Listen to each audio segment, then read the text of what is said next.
बिस्मिल्लाहिर्रहमानिर्रहीम।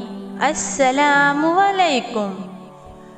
एक शख्स अंधेरी रात में फजर की नमाज पढ़ने के लिए घर से निकला। अंधेरे की वजह से अब उसे ठोकर लग गई और वो मुंह के बल कीचड़ में गिर गया।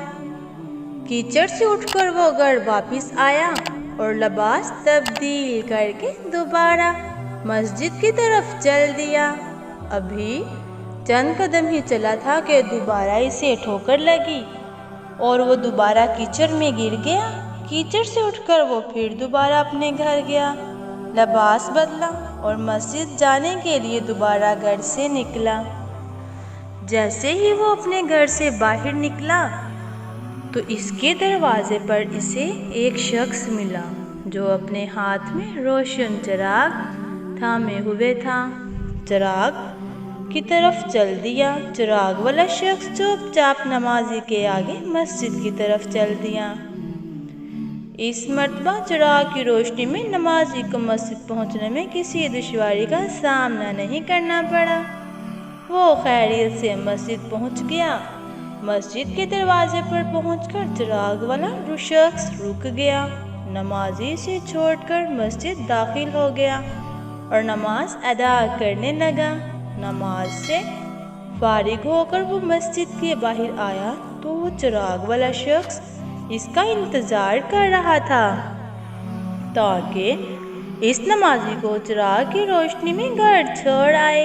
जब नमाजी घर पहुंच गया तो नमाजी ने अजनबी शख्स से पूछा, आप कौन हैं? अजनबी बोला, सच बताऊं तो मैं इब्लीस हूँ। नमाज की तुम हैरत की इंतहा न रही। इसका काम तो लोगों को बहकाना है। तो इस शख्स ने बड़ी हैरत के साथ इब्लीस से पूछा, तुझे तो मेरी नमाज रह जाने पर खुश होना चाहिए था, मगर तुम तो चिराग की रोशनी में मस्जिद तक छोड़ने आए। इब्लीस ने जवाब दिया कि जब तुम्हें पहली ठोकर लगी और तुम लिबास तब्दील करके मस्जिद की तरफ पलटे तो अल्लाह ताला ने तेरे सारे गुनाह माफ़ फरमा दिए थे। जब तुम्हें दूसरी ठोकर लगी तो अल्लाह ताला ने तुम्हें तुम्हारे पूरे ख़ानदान को बख्श दिया। जिस पर मुझे फ़िक्र हुई कि अगर अब तुम्हें ठोकर लगी तो अल्लाह ताला कहीं तुम्हारे इस अमल की बदौलत तुम्हारे सारे गांव की मग़फ़िरत ना फरमा दे। इसलिए मैं चिराग लेकर आया हूँ कि तुम बग़ैर गिरे मस्जिद तक पहुँच जाओ। इस शख्स ने जैसे ही ये बात सुनी तो इसने अल्लाह ताला की बारगाह में अपना सर झुकाकर अल्लाह का शुक्र अदा किया।